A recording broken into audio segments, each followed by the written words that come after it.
Let's take a look at contracts, offer, and acceptance. A contract is formed when two or more parties enter into an agreement with the intention of being legally bound.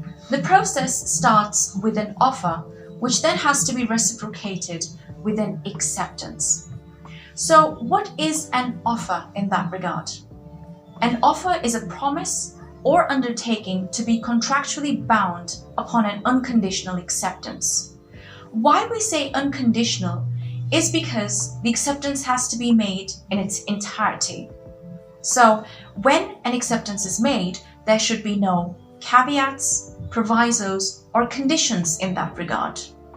So for instance, if I were to sell you my car for £10,000 and you were to accept that £10,000, what you have done is accepted the offer in its entirety and a contract is formed amongst ourselves.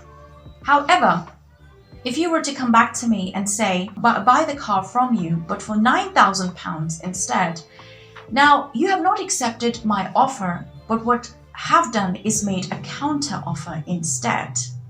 And this counter offer then needs to be accepted in its entirety to make a new contract amongst ourselves, as my previous offer of £10,000 is off the table. If I were to now accept your then £9,000 and sell you my car, we have concluded a new contract amongst ourselves, because by making that acceptance, I have unconditionally accepted your offer.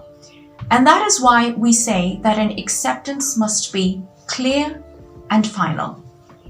Thank you.